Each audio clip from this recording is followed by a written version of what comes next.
Greetings, dear ones. I'm Cryon of Magnetic Service. A short message, but a profound one. It has to do with who's here. Some time ago, I gave a channel, and then it was repeated.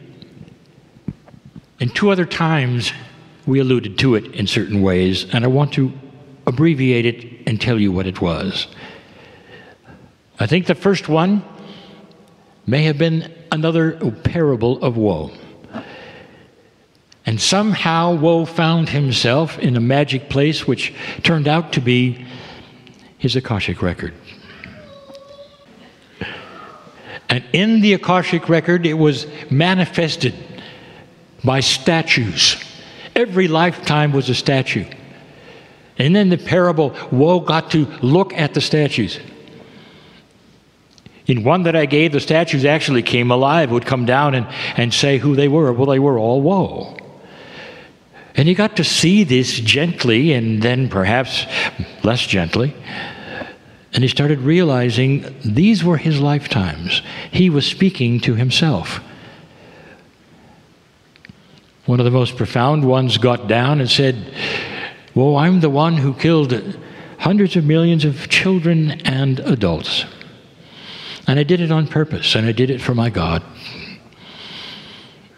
And then he stepped back up on another one came out, a beautiful woman.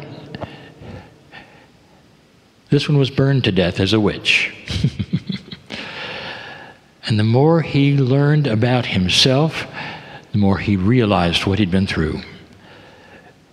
He met the sea captain. Now he loves the sea. Woe just loves the sea. The sea captain got off of the pedestal and he said, "I'm the one. I'm in your Akash." Woe, very strong, because you love the sea, don't you? And Woe said, "Yes." And the sea captain said, "We had some wonderful adventures until we drowned." And Woe took a deep breath because Woe hated the water. And then he began to understand and realize that every single one of these statues represented a piece and a part of what he was as Woe. And as he went along the statues and he got toward the end, he realized it was closer and closer to his life. He got to see his immediate past life as well. He got to see he was both genders many times. He got to realize that he as a man had children in that Akash that he was.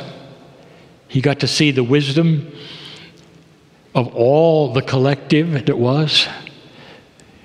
But the last one was different. The one that was right beside who Woe was didn't get off the platform, but it was another color. It glowed differently than all the others. And the angel that was with Woe, who was guiding this, said, "This one will be unknown to you for a while. This is the one that is still with you in some ways because collectively you agreed to come down and be here and take the wisdom of the others with you and endure the shift." And that is who I'm talking to. What do you think is in your Akash that would bring you to sit here and listen? Wise old souls, you have been everything. You have endured everything. The best that the earth had to offer and the worst is in your Akash.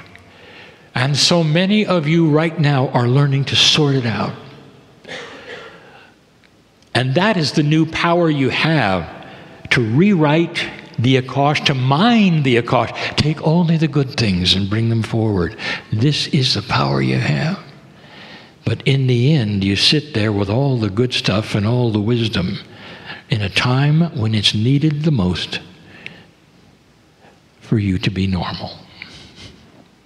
And I'll say it again. Show people love, not strangeness. Show people balance and kindness and compassion when they talk, not strangeness. There are so many for so many years who have pushed away so many people because their reactions were not good to what you had to say. This is starting to change. And so what I'm telling you is learn how to love. And you learn yourself first, loving yourself enough to understand who you are and yet act like the master. Mastery, it doesn't react, it observes. How are you doing in that department?